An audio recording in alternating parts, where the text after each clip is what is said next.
Make $1 million cash for you flatline. Make a master plan, watch it backfire. Burn it all down and collect the ashes. Build it back, respect your passion. Witness to some shit that you shouldn't see. Whisper to yourself what you wouldn't be. Victim to the block where your mama moved. Now your mind state is I'ma do what I gotta do. It's really quite logical. If you was me, you wouldn't shoot at them if they just shot at you. No trust funds, but my daughter do. Yeah, get it, Nipsey Hussle. Go, man. Yes. Welcome back, ladies and gentlemen, to another year of living and another year of Art of the Flip Radio. 2014 was a great year. This looks to be another great year. It's going to be a great year for you, the best year you've ever had so far. And I hope everyone had a wonderful holiday. Hope you got to travel, see some family, and really take time to meditate and think about what went great last year and what you are going to try to accomplish this year coming up. This year on Art of the Flip, we're going to try and have more interviews so we can talk to more professionals in a wide range of fields, so you can hear the stories about how people were able to succeed in their lives, whether they're succeeding in the corporate world, in the private sector world, in the non-profit world, or in the entrepreneurship world.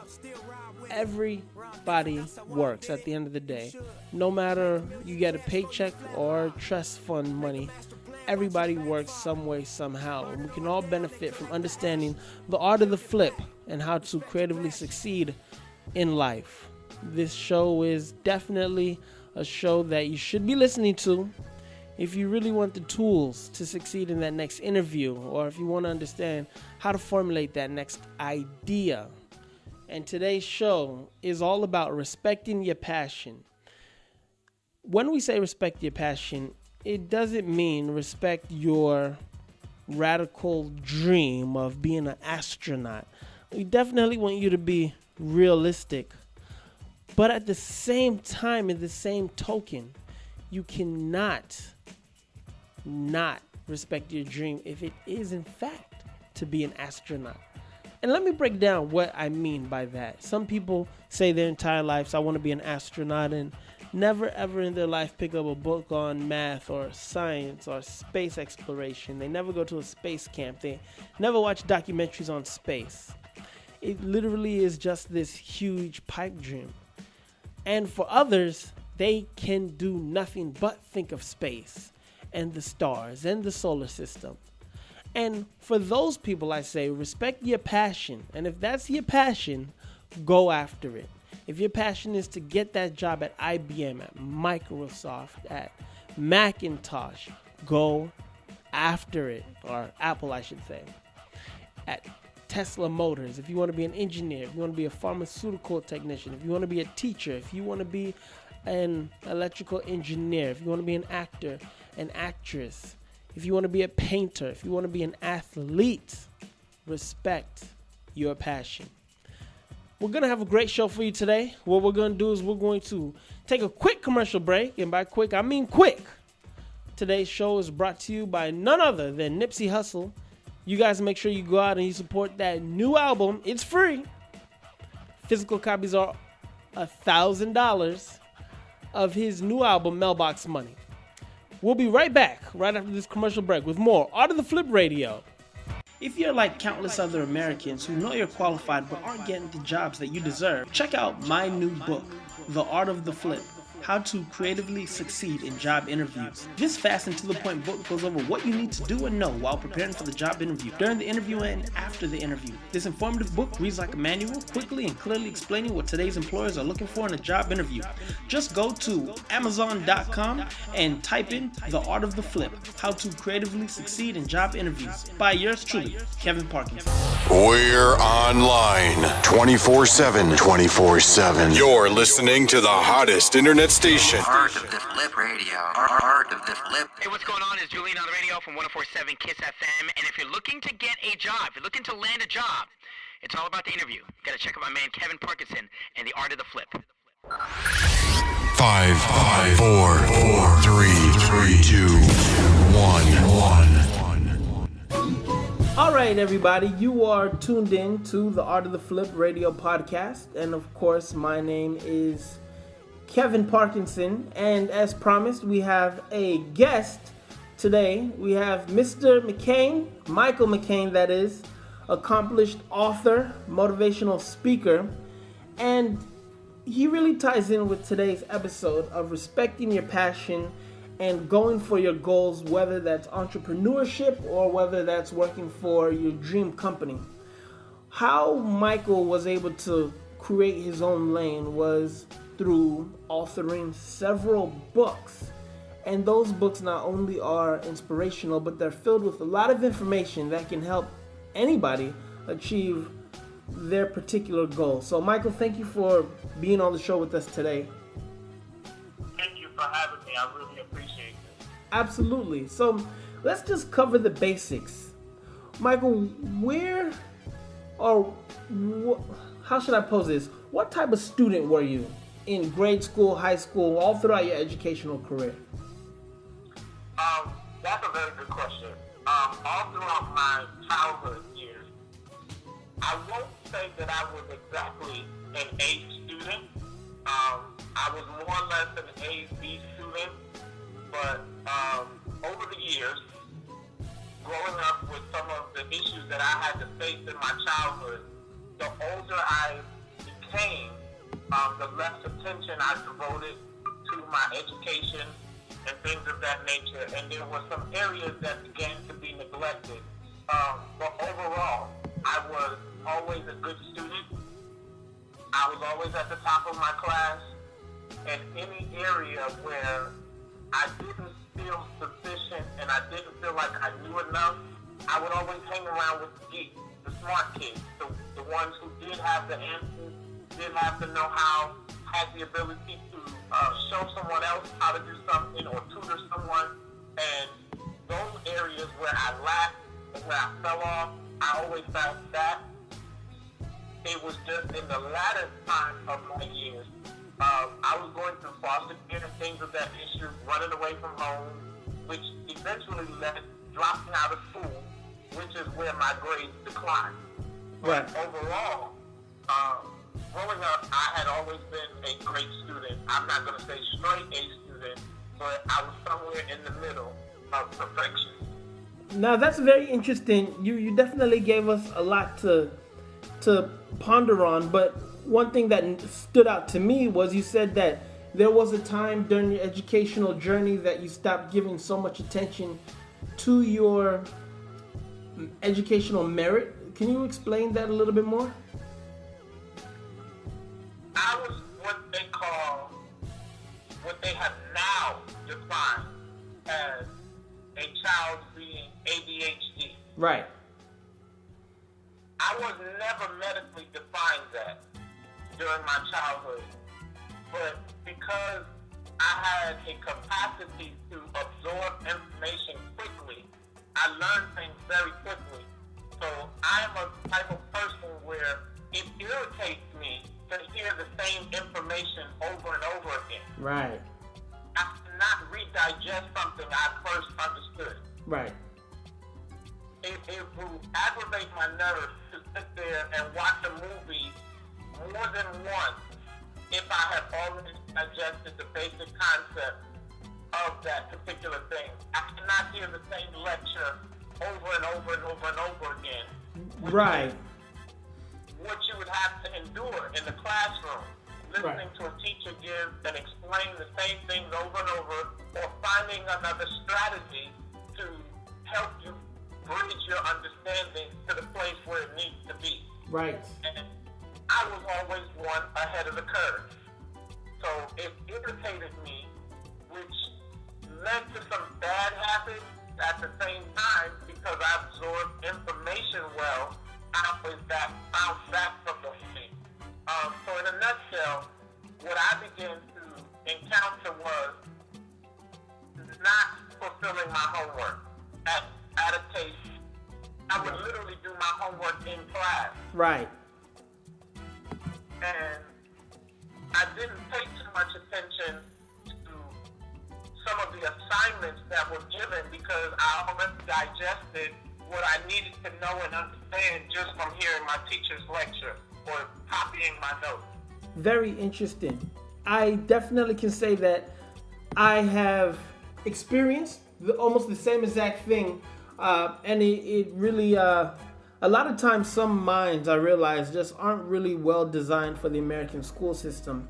And because so many kids come in and out of that school system, there's just a standardized way of doing things, and a lot of times those who are ahead of the curve are actually debunked and looked at as either slow or ADHD, or that they have a learning disability. So I think that it's very cool that you were able to still find yourself and understand what your strengths were.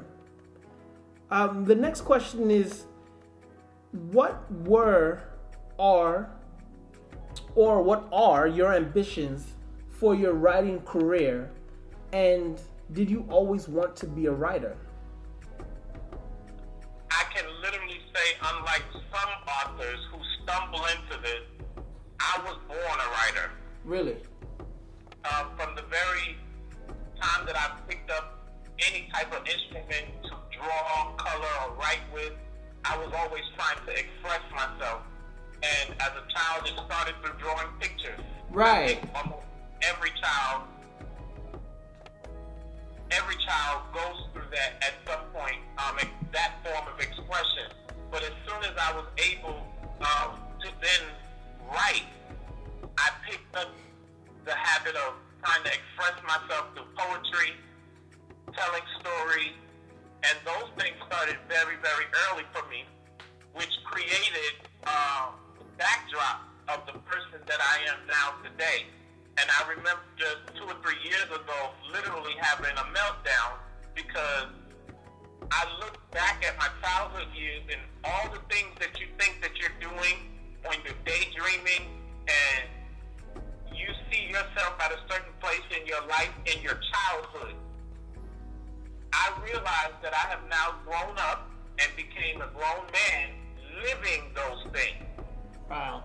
And I don't know too many people that get the opportunity to say that at some point in life, was that as a child, I always knew who I was, what I would be, what I would do, and it was a very powerful experience for me to have that moment where there was that epiphany or that pause where I was able to say, oh my God, I am living the life that I saw as a child. So I always knew that I would be a writer.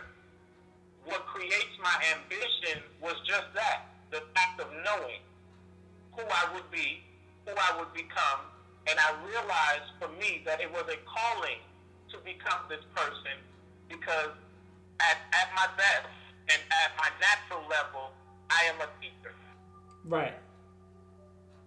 And I may not have approached that in the formal way of becoming a licensed teacher to teach in a classroom or etc., but that is definitely my calling, is to teach. So whether if I'm doing that in a religious setting or I'm doing that in a secular business setting, no matter where you put me, I find myself being that person. Awesome. Can you tell us about the books that you have written, what they're about, and when you published your first book up to your most recent? Sure. I published my first book when I was 17 years old. It was a compilation of sermons and teachings on prayer. I never really thought that I was writing a book initially. What ended up happening was year after year participating in my organization's annual prayer conference. I was a different type of minister. I wanted to make sure I always bring something different to the table. Teaching on prayer, I didn't want to do it the same old-fashioned way every year. So I looked for different things to talk about. And after a while of doing that, several years, I learned that I was developing what could be curriculum. I was developing some sort of manual in some sense that would take a person's prayer life to the next level. So that's where I started with my first book. And after hearing over and over again through leadership around me, I see you writing books. You know, it just seemed like everyone could see what my gift was, but I hadn't really believed it yet. Even though I had already foreconceived in my childhood that I would write, I still didn't have that confidence just yet to step forward and put my foot out to do that. And it didn't really come until the second book came out of me, which was, again, another book, in addition, a part of the series of Prayology that I wrote, that took me that step further. Because I was in the process of finishing the first book, I had Raido out. And literally a whole nother book with a different style came out of me that became the Purpose-Driven Prayer Life, which is a part of Prayology, and then the Prayology book itself. Right. So those two books were published when I was 17 years old, and I went on from there. Right. The thing that I began to ask myself was, what do I really want to do? If I'm going to be known as an author, you know, I did that spiritual work, that was for God. Right. That was my gift back to God, giving me, one, this gift, and two, to answer in obedience to what I was instructed to do. Taking it a step further, I said, if this is what I'm going to do, who I'm going to be and who I'm going to become, then what is the message that I want to leave here on earth? If I were to die, leave this earth, what would be the nuggets I wanted to leave? What would be the things that I wanted to be remembered for? How, possibly, would I be remembered? And the only way for me to accomplish that would be to take all of my creativity, take every component of who I was, and redistribute that and give it back as wisdom to someone else. Right. And I've accomplished that through my writing, through poetry. Soul Cleanse is one of my top poetry series, and it was life-changing for me during the time when I published that. I published Soul Cleanse. That was my first introduction into the corporate marketplace as an author. And what I mean by that is joining Amazon, joining other sites like Books A Million and Barnes & Noble. I had never received exposure on that level until that year of 2011. Right. So that was really the starting point and the place of where I made my mark. And when I saw that I could get that type of distribution and that people was willing to help me sell my book, it began to make me say, well, what in the world was my problem? Why hadn't I done this such a long time ago? Right. Because for those that know my story, I started off in the print press. I was literally printing copies of my own book, going to the press, making copies because, again, it was used for conferences and as curriculum in my organization. Right. But when I infused the power of starting my own publishing company, partnering with distribution companies to get my product out there, that hands down changed everything. Now people all over the world are reading my content. My books are available now through Kindle. My books are available Amazon, Books A Million, Powell Books, Barnes & Noble, as well as Audible and iTunes. I have audiobooks, so if you're not an avid reader, you can be an avid listener. Awesome. And still get the same information. Michael, question for you. Where do these ideas come from, and what is your target audience? I have several target audiences. One of them is the arts through poetry. I also have some new creative ventures that are coming as far as short stories, and that's one. The arts through creative writing, poetry, and fiction. My second is spirituality. I take a lot of my old sermons things and I turn them into devotionals and to guides and how-to type of books. And that's the second. My third would be business and entrepreneurship. Right. Where I take advice from my experiences with my success and failures at starting businesses and some of the things that I've learned along the way. That's my third thing. And my fourth and last is life coaching, where I take some of my counseling experience and take some of my coaching training and I put them into books that are relatable to people, which is where my life editing book came from and is actually my number one best-selling book. And what's the name of that book? Life editing. Life editing. Now, when did you start working on life editing? I began working on life editing in 2009, at the end of 2009, early 2010. Now, Mike, a lot of times when people make their most critically acclaimed or most successful thing, they then get the whole, what I like to call, Michael Jackson effect. Where then after that, you just try and recreate that same success. And sometimes a lot of people are met with the reality that sometimes you can't recreate that kind of success. Are you now looking at your other books to do that well? Or is this something that you look at and say, well, you know, I thank God for the opportunity and I hope my next projects are just as successful? I believe what created that success was its message. And in all honesty, because I was writing in different genres, I knew that I would target different audiences, and I really was not aware of what effect that would have. Right. So I don't really say that I expect all my books to have that type of effect. I believe that because of the broad net that I have casted as an author, there's variety there, and there's different experiences that you will have with each project.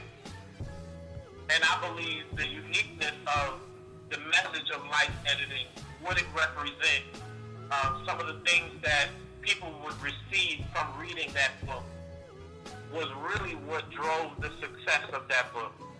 And I call it my 30-day miracle. Mm-hmm. Can you explain that a little better? I call it my 30-day miracle because when I published life editing, again, it was a part of the early part of me getting introduced to the marketplace. Having my book available on online stores as well as in stores, this was all new to me. And as soon as my book hit the online media as well as online e-commerce world, something explosive happened within that first 2 weeks starting. I had my first 13 copies sold. I really wasn't too impressed, but I was getting used to seeing the consistency and the flow of how this online system worked. And to make a long story short, what I began to see after that was something completely explosive. I remember logging into my account to check to see the status of if any new orders had come in. And the beauty about this was I'm not talking about orders that I'm responsible for going out and mailing myself. I'm talking about having online distribution where Amazon is taking care of all of that for me. Right, they print the book and sell it once a copy is purchased. Exactly. So I'm just checking in my account to check on the status of my order.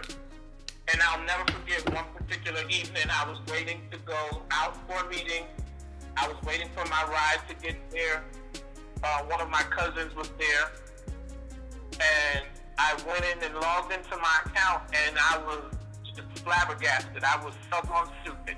When I logged in, I saw over 100 orders. Wow. And the thing that I did not understand was, how did this happen? Right. Because I didn't have money to Market. advertise my book the way I wanted to. Right. All the interviews that you can Google and find about me online, none of that stuff had even happened yet. Right. You know, to have that type of exposure or pull to just sell 100 books online, I didn't expect any of this. Right. I didn't think that that would happen in that capacity. Right. And to make a long story short, before that particular day was out, I had sold over 300 copies of my book online. My goodness, that's amazing. So that was my start. And it was encouraging to me because it confirmed and reaffirmed my dream Right. and my promise that one day I'd be a best-selling author. So to have that experience let me know that my dream is not far-fetched. It's not crazy. They're very much achievable. These things can happen. So that's what gave me my drive then to take my work more serious. Right. That whole life editing experience was exactly what it sounded like.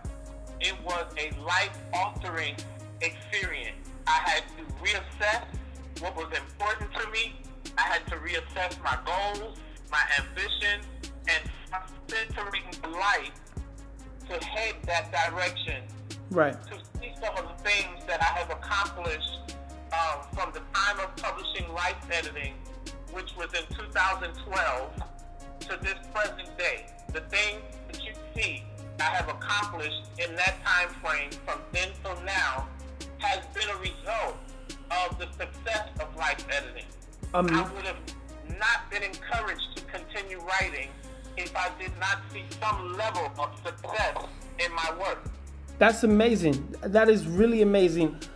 A lot of times we get these successes in life, and as it did for you, it should always be a catalyst to encourage us to reach higher.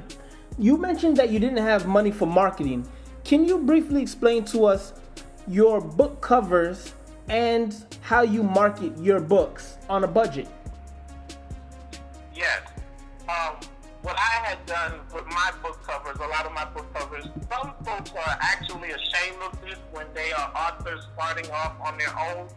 And me particularly, I am far from ashamed, because anyone that reviews my work will soon gather the impression of how I started, how things are changing and reforming for me. And it's very visible. It's Right. not hidden. Right. Some of my covers were originally just a photo of myself. Right. I would find the best photo that I could, something that was clear, crisp, that represented me, and I was able to do those things on my own. Over time, and connecting with people, I was able to then afford graphic art, where I would pay someone in particular to do my graphic work and to create covers that better suited my work, my project, that best represent me, something that was a way more eye-catching and appealing maybe than that of the first cover that I produced. Right. So I've been able to accomplish that, and I cannot stress to an author enough how important your graphic work is as far as gaining the attention of people who would be potentially interested in investing in your art. And I call writing art, because however you choose to express yourself, it is just that. It's an artwork. Absolutely. And it's very important to represent your brand very well. We talk about that in the Art of the Flip, that you are your own brand, and you can't wait for someone to reaffirm you or for someone to create your brand. And I remember, Michael, you were telling me that. Don't wait for someone else to create your brand. Make sure you create it for yourself. So I totally agree. Now, Mike, a question that I get asked a lot is, when I am trying to show what services I can either offer a company to work for or clients to work for myself, is it a good idea to give my services away for free to a few people to build a name for myself? So what do you think about giving books away for free? And does it work? Does it not work? Giving a book away for free will never help unless that person has the pull to open a door for you or to give you some level of exposure that you can't even afford to pay for. And for instance, I have a very good example of that. When I did my interview with Dee Armstrong, those of you that don't know who she is a news anchor for NBC and the CW here in Georgia, in the Georgia area. And I did an interview with her through a lead of a friend, another person. I know at least two people that has been interviewed by her. So the chances of gaining an interview, I really didn't think was likely, but I was willing to initiate by sending an email and reaching out to her. The long story short, I usually ask what's the process, and most media companies, their process is the same. Please send a sample, send us a bio, or a speaker one sheet, etc. That will get you in the door. Right. The reason why I sent my book is because she is a person of influence. She can create exposure for me that I cannot create for myself. It would be very profitable to connect with an individual on that level because, again, you can't afford it. I mean, to get on TV before millions of people, and I want to make this point clear also. I had no idea of what network she worked for. I had no idea it was the CW. I had no idea it was NBC. So that was not my motive. My motive was it's time for me to create the exposure for my work that I desperately need and I've always been desiring to do. Right. Now the added blessing to that was to land on the CW and land on NBC. That was like a miracle within itself. Right. And to have millions of viewers watching to hear about my work. And I suggest to anyone, if you're going to send your content to anyone, at least let it be a radio interviewer, someone who works in the media. If you're trying to get a partnership with a company as a speaker, that might be a lucrative move for you. If you're trying to get distribution for your product, such as getting your books at Walmart or some store, those are opportunities to give your product away for free. Right. Any other opportunity outside of that that is not going to open up a profitable experience for you is not worth it. Absolutely. Mike, what is your favorite motivational phrase? What do you say to keep yourself going every day? My motivational motto for all of that is dream big and die empty. What do you mean? What that means is never limit how big the dream could be. And I've heard, I call her Auntie O. I've heard Oprah say, God can dream a dream bigger than you can. Right. And over the years, I have learned that to be true. Right. There's a certain level to what I have already perceived in my heart, in my mind, that I will do and accomplish, and I'm on that road. Right. But the further I grow on that road, I start to understand that these things are actually bigger than what I anticipated when I conceived the thought, or I conceived the passion, or I conceived the idea, or I answered the call to do these things. So, in the nutshell, when Oprah says God can dream a dream bigger than you can, meaning God has some desire for you that is great, and you only see it through a faint eye. You haven't even seen the big picture yet. You have grasped the vision just enough to motivate you to move in that direction. And the more you move in that direction, your eyes of your understanding become open to what it is that you're really called to. And what it is that you really can achieve. The responsibility, the authority, all of those things that come with whatever your calling is. You'll start to see the bigger picture moving in that direction. Right. And from the onset, you will not see all of that. All you will know is that I strongly desire to do whatever this thing is. And then the motivation, the spark comes, the passion comes, the drive comes, the night sweats and sleepless nights and not being able to eat and frustrated over the fact that I don't have the finance, I don't have this, I don't have that, but you have a gift. And I don't care how broke you are, I don't care what financial limitations you have, educational limitations, geographical limitations, I don't care what family issues, parental issues, marital issues you are facing. If you have a vision and you feel a destiny calling you, beckoning you, it's like that person knocking at your door and they refuse to stop knocking. Whatever that thing is that has been knocking on your door, whatever that dream is, that idea, that business you want to start that has been knocking at your heart, the thing I say to you is don't focus on the limitations, because I am an example of doing something from nothing.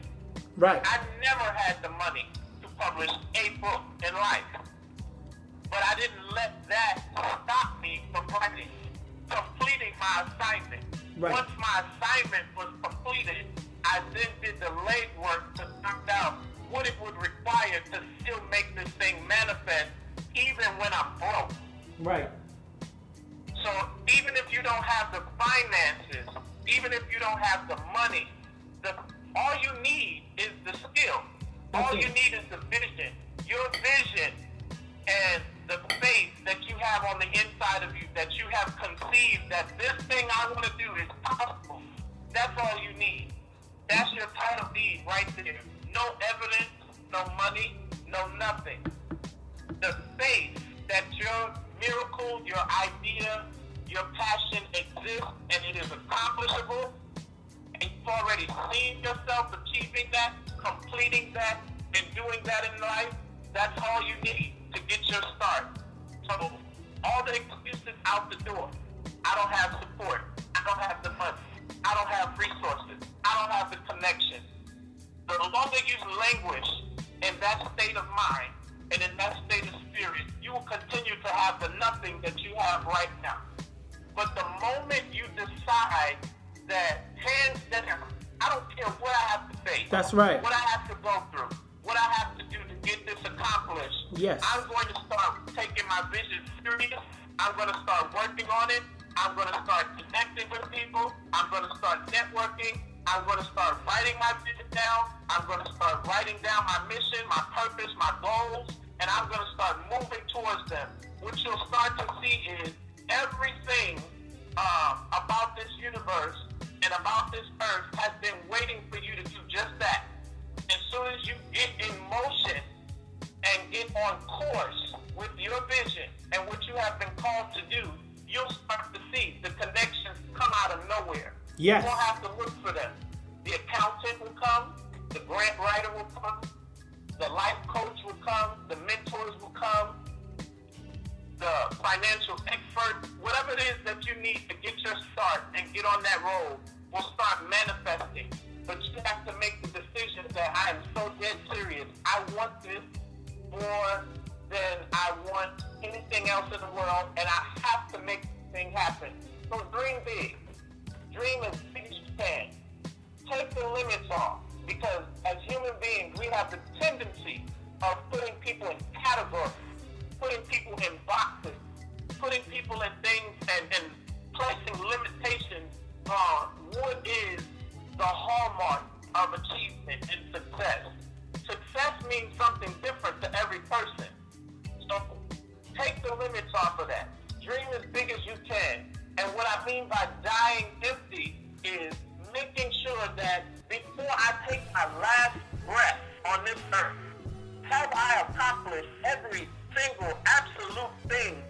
I've ever wanted to do? Did I just sit around all my life and desire to be a singer, or did I record CD? Did I sit around all my life desiring to design clothes and never stitch one thing, or at least connect it with someone who could? Did I desire to write a book and never write it? Did I desire to do a cookbook or a show or anything, whatever your pursuit of life is? Did I sit back desiring a specific thing to happen in my life and I never went for it? And the thing that you'll realize at some point in life is when you're not in the seat of your purpose, you're already dead. Yes. You're already lifeless. You're like a walking zombie just existing. Yes. And that was the wake-up call that I had in my life when I turned 26 years old. I read an article that stated, if you don't achieve a particular thing in your life between the age of 25 to 27, you may never accomplish that thing in life. Wow. And when I read that, I said, oh, shoot, I'm about to turn 26 years old. I better get on it. That's the change. Right. And that gave me the motivation to pick my derriere up and say, I don't care what it takes, book and all, I'm going to get a book out. Beautiful. And I'm not talking about no print press. I'm talking about I'm going to be on the level of accomplishing something worthwhile. Amazing. Mike, where can people discover more about you and pick up some of your books? You can purchase any of my books on Amazon, Barnes & Noble, Books A Million.